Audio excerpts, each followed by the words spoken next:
Hi, everybody, and welcome back to another episode of Rinkside. Normally, with myself, Ryan Steeves, and my co-host, Emma Miskew. Emma's away doing something much more fun than myself right now. I believe Emma's over in at least Spain with some friends, enjoying some much-needed rest after a grueling season for her and Team Homan. So I hope she's doing well. But fortunately for Rinkside, I've convinced Eric Macramala, my good friend, to come back and join us as a guest co-host this week. Eric, thanks for being here, man. My man, no, it's great to see you. My whole world's upside down because you've been on my show, Offside, the smash hit show that is Offside across the TSN radio network, and you've been on. I did the count 10 times, and now we're flipping roles. I know. So it's very confusing. That's the first thing. Second thing is Emma. She's great. She's in Spain. I don't like Spain because of the tapas model. The food's so tiny. And I usually go to a restaurant because I'm very, very hungry, and then they give you just little pieces of everything. Then you have to share. People lick their fingers, so I can't eat the food because after they touched it. So that's gross. I don't like Spain exclusively for that reason. For the tap.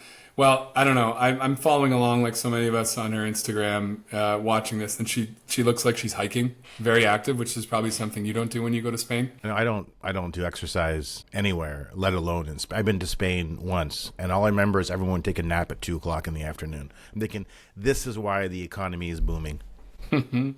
Well, Eric, thanks a lot. Thanks for jumping in and helping me out this week. When I thought about why I'd have you on and what we could talk about, the one thing came to mind was Seinfeld, the show about nothing.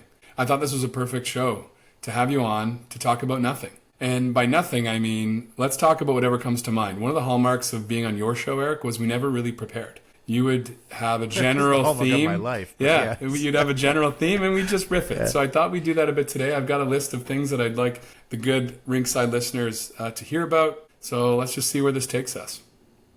You know, Ryan, just really quick about not preparing. It was episode 8 of our series of youth sports and crazy parents, but we just called it youth sports and parents.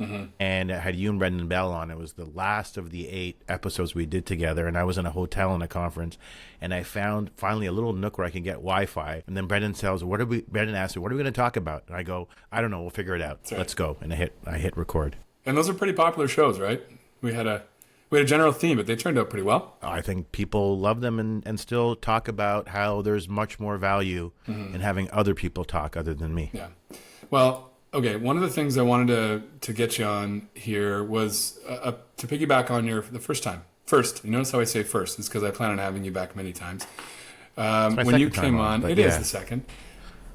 We talked about tryouts. And now we're many months removed from that. You've been through baseball sort-outs and tryouts. They were pretty much an extended tryout in baseball from what I know, hearing you talk about. I wanted to get your take on tryouts. How did they go? What were some lessons learned? I could share some stories and some takeaways.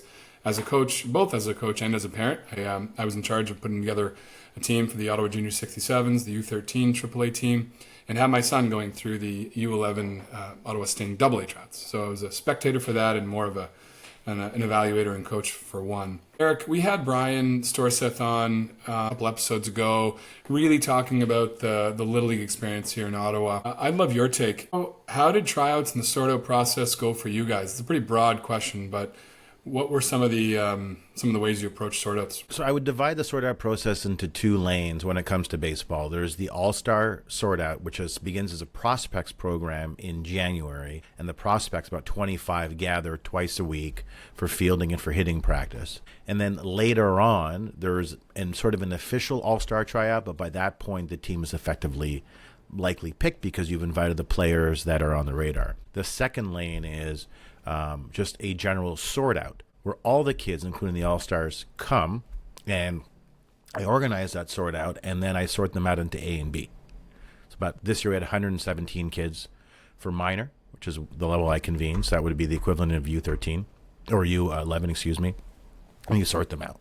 Like any sort out, Ryan, the extremes are never difficult to figure out. It's those bubble kids. It's the ones that are A minus, B plus. Where do they sort out? And when you're assessing those kids, you don't simply just assess whether they have the physical ability or potential to play A or whether they should be in B for now to develop. Is you also assess the kid's personality. Is this a serious kid? Is the family into baseball? Because if you have that, then the kid is more likely to scale to A more quickly. You also don't want kids that love baseball but haven't had the reps, to be perhaps at a level where they're not going to be as engaged. So these are all the things you have to think about. And so when I sit down and I make my 10 teams in spring, the way it works in baseball and their Little League model is the All-Stars have to play 60% of spring house league games to qualify to play All-Stars. So that's why they are sprinkled across the teams. I made 10 teams, 5A and 5B. And I take it really seriously because I want to make sure that I have the kids at the right level. So after I make the teams, I go lead all the B practices. So I was on the field for 10 hours on a Saturday to see all the kids firsthand. Because a sort out in baseball is different than hockey. I get a chance to see a kid for 5 or 10 minutes at the most. There are 4 different stations, but that's it. In hockey, when I run the sort outs at U11 and U9, you've got skills evaluations, then sort out scrimmages and balancing scrimmages. So the models are very different. But the bottom line is that, in baseball, you want to make sure you get it right. So it requires a little bit more effort in order to ensure the kids are the right level. And I have made some changes. I made some changes this year up and down, and I thought it was in the best interest of the kid. The one thing that I'll say is this, is that sometimes there is a reluctance to move a kid down. They say it hurts that player's self-esteem. What hurts a player's self-esteem far more, or frankly hurts the player's self-esteem, is being at a level that's too high for them, where they cannot enjoy the game and where they operate in a constant sense of fear and reluctance. The best way to enhance a child's self-esteem and to engage their relationship with a game long-term is to have them at the right level. And so what I always believe is it's not about being right, it's about getting it right.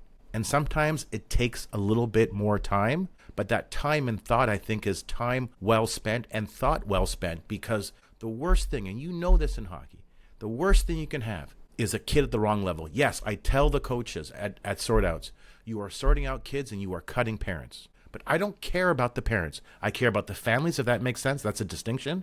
I care about the families because I'm putting families on teams, not just kids. But I want the kids at the right level. You said it to me years ago. This is why we're friends, because I steal lines from you constantly. You told me, Eric, I tell the kids at the beginning, it's not a tryout, it's a sort out. I love that line. This is why we're friends. One of many reasons, right? One of the things you said there, Eric, was about enhancing the enjoyment for the child. There's a number of things you said, but the one thing you didn't say is it's about enhancing their growth potential. And this is a concept that most parents have a hard time grappling with.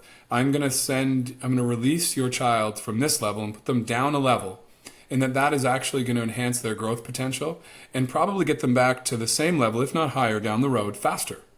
And I'll give some examples, right? One is if your son or daughter has a difficult time generating offense, right? They're really just not an offensively minded player at a certain level. This is hockey. We'll use hockey, sure. Let's talk about hockey. They have a hard time generating an offense. They're less involved in the offensive play. They're not really getting themselves into shooting positions. They can't really contribute that way. And because of it, they have a self-conscious, feeling over that. And so one thing I'll say is, if you go down to the next level below, in my case, AA, you'll touch the puck a lot more. You'll have a lot more time and space with the puck. All these cliches, right? But it is true. And that will, in effect, raise their confidence, get them more touches, actually increase their skill level, enhance their growth potential. Now, having those reps for a full season may actually lead to them getting back to the same level, if not higher. And so I think that's a really underutilized rationale and feedback given to parents. Sometimes kids are just cut, released, and there's no feedback at all. And I think one of the hardest things for parents to hear is the true reasons behind why their child has been sorted out lower, and why a coach maybe has the courage to sort them out lower. It's happened to me every single year I've coached. I've had to release players and families, as you put it, Eric, who I'm very close with, who I've known for many, many years. It's a very difficult decision to make. At the root of it is the best interest of the child to get back to that level if that's what they want. And so I would put growth potential and development potential at the heart of that as well. It's doing what's right by the child. And there is nothing more frustrating for a coach, for a family member, to see their child struggling at a level simply because, well, they played in this team last year. They should be here again. And that's not fair to the people. I think having them at the right level, there are two benefits, right? Yeah. So when I talk about sorting out kids, putting the right level, Yeah. I think implicit in that is at the right level because that's where they are best positioned to develop. Yeah. When you do that, two things happen. Number one, what you talked about. It's reps, it's touches. So let's say it's baseball. They're the last person on the A team or the all-star team or the first person on the level below. That means that they're pitching, they're playing short, they're batting in the top 3 or 4 in the lineup. Those are quality touches, quality experiences that will make that player better. That's the first thing. The second thing is we can't forget what is really important, if not critically important here and of paramount importance, is to ensure that the relationship between the child and the sport is a great relationship. You want your kids, Wyatt and Charlie, to be playing hockey in their 70s, right? And you're still going to be alive because you're going to look the same and live forever, right? Because you were drafted in the NHL. So you were going to be in that rink watching your kids play at the age of 70 and say to yourself, I did something right, because they still love the game. And this is kind of one of the things that we forget about with the sort out process and A and B and All-Stars. Look, I'm in the thick of it, right? I've got kids playing All-Star, both of them play All-Star baseball, and I want them there because I feel like those reps are quality reps. But one of the things we forget is it's kids playing hockey. It's kids playing baseball. And as a friend of mine said to me, he said he once told a parent, he said, look, the parent asked him, hey, how about my kid? What's he tracking for in hockey? He goes, look, the kid was like 9. He goes, if your kid does everything right, they eat right, they practice hard, they play hard, they're a great teammate, they work out, they do everything, there's a chance. There's a reasonably good chance they'll be a really good men's league player. Harsh, but except true. for your son, Wyatt, who's going to the NHL. But everybody else is it. But yeah. Ryan, I can't underscore the importance of smiles. Yeah. And does the child draw esteem and importance and value, personal value from those activities? Okay, so let's test that, Eric. I know there's people listening Charlie was recently cut from the AA team, sort of down to the A team. There are many 11-year-old? kids. Yeah. There are kids though that are devastated by this decision for a number of reasons, right? It's the quality of touches. They believe that the coaching perhaps is better at the higher level. They believe that there's more opportunity at that level. There's better tournaments. There's all these reasons. And they're devastated, right? They're being removed from their core group of friends who maybe they've been with for a few years. So while you as a coach may believe that the relationship is better with the sport by going down to the lower level, how do we get them through that, right? How do you get them over that hurdle, especially with spring tryouts for hockey? I think one of the hardest things for kids who are released from a team is the fact that we're doing it in spring now, and they now have to wait many months to reconvene with this new environment and quote unquote move on, right? And see the benefits of playing on that other team. So that's a real challenge, an unintended consequence, I think, of spring tryouts or any tryout that's held well in advance of the start of play. So that's one thing. I'm conscious of the real reaction by the children when they are released, even though we as coaches have their best interests in mind. One of the things that I think helps with that is real conversations with parents. I try to do that with all parents who are at the very later stages of tryouts. It's quite a burden to have meetings with everybody who's released, especially when you have 40, 50, 60, 70 kids trying out. So I try to do that at later stages where the players really believed they were going to make the team. You try to repair that relationship because in the moment it is fractured, right? They don't believe in themselves anymore. Maybe they don't trust the system. Maybe they really believe they should be on the team and they're not. Now they don't trust the system. So conversations are important in the moment. Is that something you do in baseball as these teams are sorted out? I think transparency is incredibly important when you're in a leadership position. People have to know why decisions are being made. So you make a decision, you get on the phone. If it's a bubble kid, you get on the phone and you say, talk to the parents, or you get in person with the child and the parents and say, look, this is why I made this decision. Here are the things that you need to improve on. And you work on those things, you'll have a shot next year. That aside, you'll have a great time on this team because you have the following friends on this team. Someone told me to try out for the All-Star baseball team. If they didn't make it, they would quit baseball. And they had been playing All-Stars for a while. And I think that statement was in the moment, it was genuine. Now, what happens afterwards on the different team, they make new friends, they're reacquainted with old friends. But it is very difficult. Because those kids at those levels too, Ryan, the A's and the All-Star players, they're there because they're driven in part. They're there because they have a high compete. Oftentimes the difference between kids at different levels may well be compete, especially in hockey as you get older, if everybody can skate and handle the puck and all those kinds of things. Although that's not always the case, obviously. But it is difficult. And as a person who has to make those decisions, and you're one of those people, I'm one of those people, it's not easy. but you have to do right by the kid. And then you hope the family can step in and help manage the kid's emotions too. Yeah. It's not exclusively your responsibility. And what type of context is being created by parents at home? Is it one that is fractured because you didn't make that team? Or is it supportive and saying, look, we're simply playing a sport. Do the best you can, work hard, and we'll try again next year. Sports affords so many terrific lessons for life. And the one thing you can do as a parent that undermines that is not to acknowledge the value of sports insofar as development of EQ and emotional resilience. Yeah, well said. Well said. One of the things that I've been meaning to go back to that you said earlier on about the All-Star team was this prospects track, I guess it is, that you've utilized. And I know other clubs utilize this same thing, whereas you invite out the likely cohort, right? And you have them work together and build towards this team. I wonder how that would work in hockey. And let's step back for a minute, because it does happen to some degree in Toronto, in the OMHA, and these, the regions surrounding Toronto, where for the first year, actually, there's no borders anymore. So these teams are being assembled almost by selection, by the coach, by invite. And, I wonder how that would work in hockey, if it's even doable. And I say this because there's probably a big chunk of hockey parents that already believe that teams are pre-selected. And so, They aren't? Well, first I would say that Just kidding. Just kidding. Right. I would say, let's say there's 50 kids at a tryout. I would say that, 20 of those kids are on the coach's radar as being likely contenders to make the team. Right? Hang on. I want to ask you this question. Yeah. You hear it all the time. So 50 kids come out for a AAA tryout. Yeah.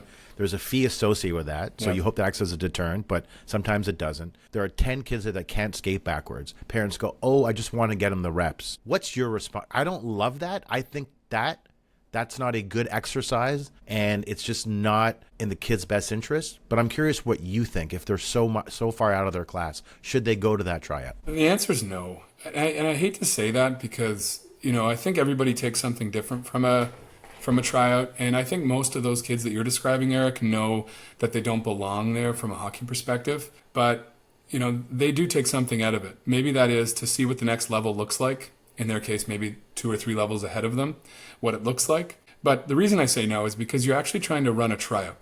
And why I said that if there's 50 kids that come out and there's probably 20 that maybe have a real shot in making the team, you really want to narrow down on those 20. You want to see how the players at the bottom, how they interact and skate and play with the people at the top. It drives me nuts when these coaches sit out all their top players from tryouts. You can sit out a few of them, but you can't sit out all of them, because how are you supposed to gauge how the others perform relative to what the league looks like? And so that's my hardest part with these players and families that choose to sign up, who are so clearly below the level that it sort of gets in the way of those really important assessments. And, we saw it with our AAA tryouts recently, where you'd be playing an exhibition game against another AAA team, and they would have 0 incumbent AAA players on their roster, and they're trying to give everyone a shot. Meanwhile, I'm on the other side with 75% of my team already, or incumbents, put it that way. And the remark I get from an opposing coach is, "Why are you dressing so many of your old players?" And I'd say, well, I'm trying to put together a team here, and I want to evaluate new players relative to the AAA standard, so to speak. And it's really of no use to see if a child's at that level if they're playing with other players who've never been at that level. And that was my experience with Charlie in maybe 2 years ago in the U10A tryouts. There was a line made up of all the bubble kids. So you had all the bubble kids on one line together. Well, that really doesn't help a coach gauge where those children are relative to the level that they're trying out at. So, it doesn't provide the requisite data points you need to assess the kids. No, it doesn't. But how do you feel about the parents who want their kids to go just because, hey, let's just get some more ice, or let's just see what it's like, when they're clearly at a different development stage? Yeah, it's a two-pronged answer. There's the executive answer, which is the body in charge of taking these registration fees would say, no, everyone's welcome. It's expensive. And they make it expensive enough that they hope it deters those people you're describing. So, I did notice a drop off in registrations this year. The fees have gone up. I did notice a drop. I don't know that the same drop was witnessed at the AA level or the A level. And we'll see about the B level, which the B tryouts will go in the fall. So, it's more difficult to gauge talent across the spectrum when you have kids who are maybe 2 or 3 levels below the level they're trying out for. But I do understand it. I understand it if they're really pushing for a AA tryout, for instance, and they're coming out to the AAA tryout just to get ice. I understand that. I can see the intent there. Mm-hmm. But it does make it harder for coaches at the AAA level when you have to, sift through, talent at one end that's, the top talent in the AAA league versus mid-level talent at a B level, which is 3 levels lower. The one thing, speaking of development and who you invite. So I mentioned that you have a prospects program in baseball. Yeah. It starts in January, goes all the way to the start of May. And my philosophy on that is I actually want to cast a wider net. I want to invite kids that in all likelihood don't have a reasonably good chance of making the team. I want that because you're not only developing players for that level, you're developing players for the levels below. And while they're below, they're not lesser.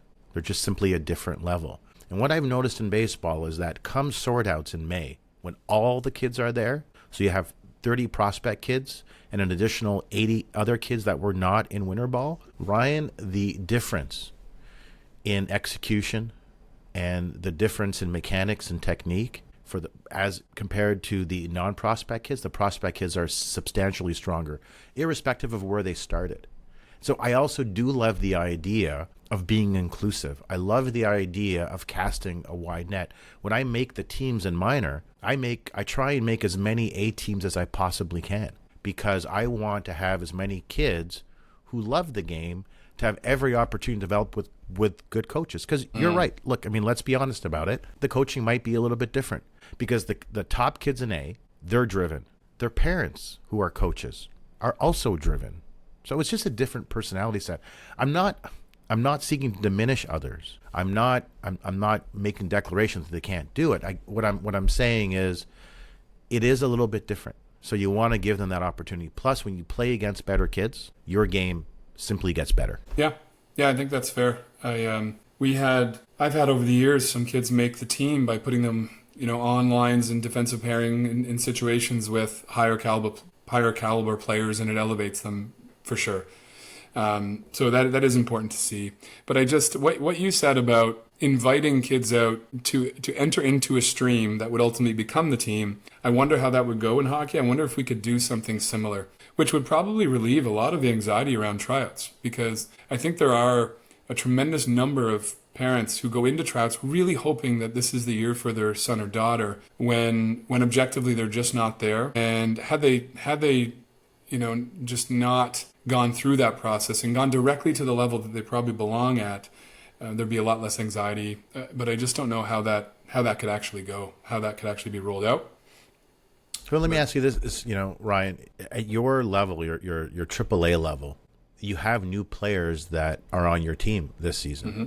And so is there some validity to the statement that as the kids get older, the horses are always changing positions? It's not the same kids. Some kids might have peaked at U9 or U11, and other kids are starting to find their stride and coming into their own physically, intellectually, from a cognitive standpoint, at U13 or at U14.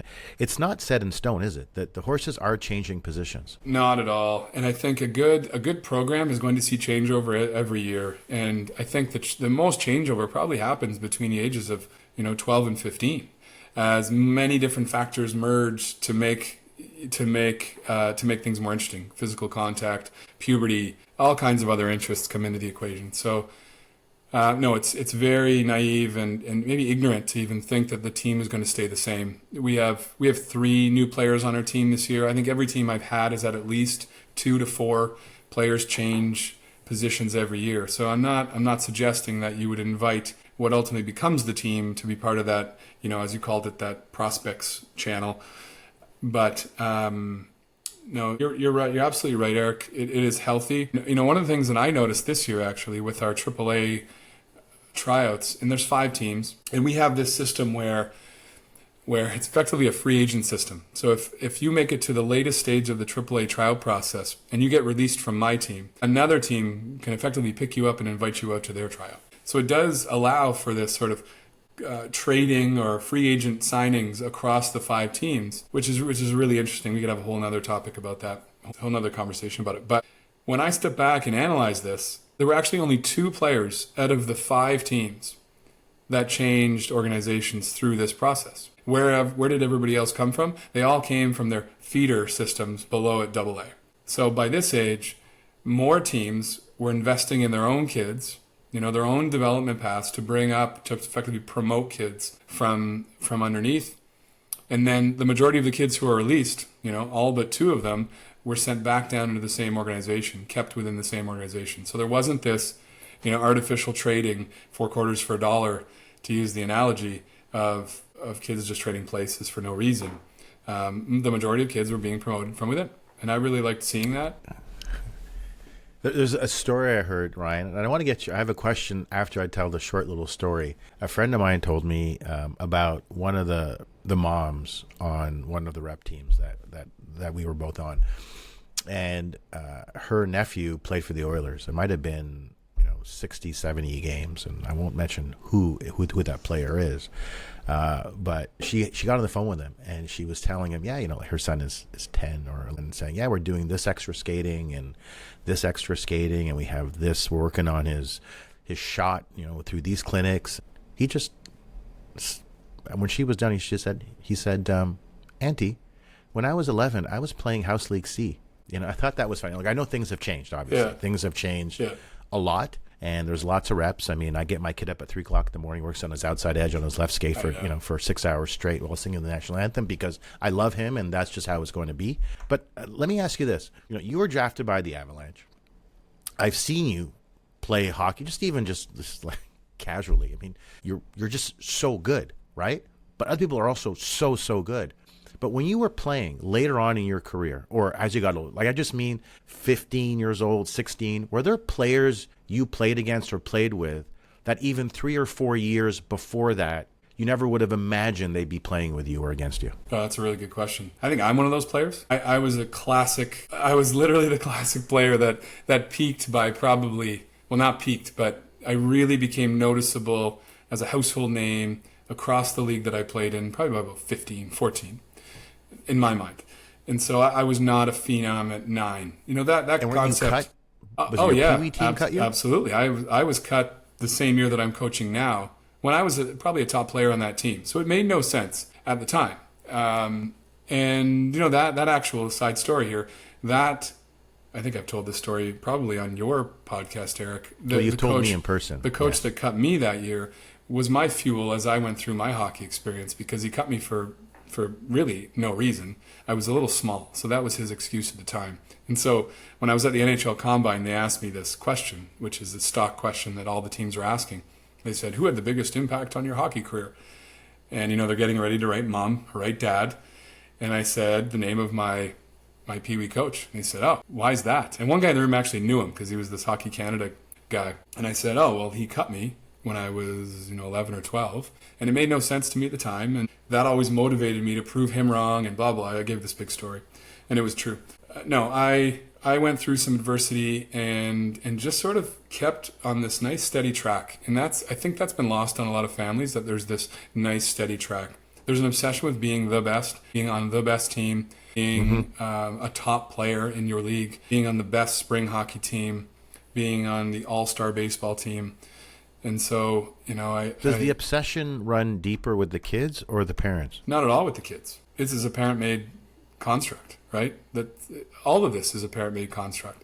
And, it made me think of, I was at this conference yesterday by J.P. Nurbin. I don't know if you know J.P. Nurbin. He's an executive coach. He's very well known now around helping coaches develop a transformational culture. So he's out there trying to help coaches from the highest ranks down to, lowly minor youth sports levels, develop better cultures around the sport. And one thing he raised, which I never really thought about, well, 2 things, was why. You have to ask yourself as a parent, so to respond to your question, Eric, you have to ask yourself as a parent, why? Why am I doing something? Why am I acting the way I am? Why am I signing up for X or Y? Why am I doing something? I don't think a lot of parents ask that question. What's the connection between why I'm doing this 8th spring hockey tournament and my child's, relationship with the sport of hockey. 8. What You say 8, but people do that. Absolutely. Why am I? 8's Yeah. 3. It's 3. Yep. And then pack it in and go play tennis. That's right. And so one of the things that we've started to do with our spring hockey team for my oldest son is we started to look at tournaments in terms of the cost to the entire team. That's an interesting dynamic. Not the number of tournaments you've played, but what is the cost benefit analysis of going to Toronto for another tournament you're going to go 1-3 in, to say you've played in a Division 1 hockey tournament with a bunch of 11-year-olds versus stay in Ottawa playing a D2 tournament that still has AAA hockey players in it, and spend $200. So when you look at it in terms of, what does it cost to go to Toronto for a weekend now to play in a tournament? $2,000. So you're probably spending as a team over $30,000 to go to a tournament. Why? What is the return on that expenditure? So not a lot of parents are asking the why anymore. They're just doing it. There's a FOMO, a real FOMO, a fear of falling behind or not doing something or playing in a particularly lucrative tournament. So I hear you say that. Like a true or false question pops into mind. It's rhetorical, but I'll ask it to you anyway. True or false? Youth sports is dangerous when the parents want it more than the kids. Yeah, absolutely. True or false? Absolutely true. Absolutely. And, really when you boil it down, the kids want to play with their friends and they want to be able to, I think, have fun, right? That's often forgotten about. They want to be able to have fun. And I'm going through this now we try to pick these spring hockey tournaments for your kids, and oftentimes you're chasing these really, really high-end tournaments, right, that cost a lot of money in their hotel stays. You don't have to do that. You don't have to go far away to find these experiences. So the cost of these tournaments is something that parents have to weigh. Why are we traveling that far to play in a tournament? I know one of the parents on my team once said to me, Ryan, by the time we get there, the arenas all look the same. You can't tell where you are. It's like a casino. You don't even know where you are. You don't even know if it's daylight out. You're in a rink all day, and then you go back to some average hotel. And the point is you're not at home, and you're spending boatloads of money. Why? For what reason? What are you hoping to get out of this experience? You know what's funny? Well, first, if that casino's in Quebec, they're probably serving alcohol at the rink, which is why it's always so much fun, but why the police have to be called every other game. Our kids are constantly telling us and showing us what is fun for them, and we are constantly ignoring them. Get in the car, let's drive 450 kilometers, and play a game. When they're playing in, let's just boil it down, in the driveway with their buddies, having a great time, taking their bikes down to the park, playing their own baseball game, doing their own rules. I mean, as we, not to get too philosophical here, but as we head to what will effectively become a non-literate society, and what jobs our kids are going to get to be quite different, it is inherently important that the kids develop their EQ and that kids learn how to be around other kids. And sometimes we're such a sharpened focus on a goal. A parent has a goal for the child rather than that be the child's goal. And they don't have that opportunity on a regular basis to kind of refine those social skills. And what you also see are the parents feel that pressure. The parents want their kids to play on a certain team. The kids feel it. And so what they feel, or how they internalize and process it, is, my dad wants you to make this team. My dad will love me if he makes this team. If I don't make this team, then my dad will love me less. So it's as if my dad's love is conditional on how I perform. That may not be the case. I say may because sometimes it is. It generally may not be the case, but that's how it's being internalized, by putting such a significant and meaningful emphasis on what team you are playing, rather than the fact that you are playing. I don't know, like, you play men's league now and you'll score a couple goals in a game and that feels good. You're not saying, well, I did it here. I didn't do it for the Avalanche that drafted me in 2004, whatever it was, right? Christy's love is dependent on my hockey outputs at men's league, yeah. No, your wife told me she doesn't love you anymore, but that's a whole different story. Yeah. It's true. I don't know, but our kids are telling us, and sometimes we ignore it. Again, it is just kids playing hockey and kids playing baseball. Yeah, there's more to it. I get it. But ultimately, they're all going to end up as greeters at Walmart. So yeah. Well, I think spring hockey is a good example where kids are now playing more hockey games between April 1st and June 1st than they are between September 1st and April 1st. Right? There's no regulation. Only parents' tolerance and motivations at play. And so if you're able to sign your child up for 4 to 8 tournaments in spring, then you're able to. There's really no regulation on it. So it's dangerous. I think we're seeing kids that are getting burned out. You wait. The Ron Hickstalls of the world never had hip surgeries. The amount of reps that our goalies are having between the ages of 9 and 14 is staggering. And the amount of training. They're doing goaltending, one-on-one training at Amped all off season, just to keep up. But that's taking a massive toll on those hips.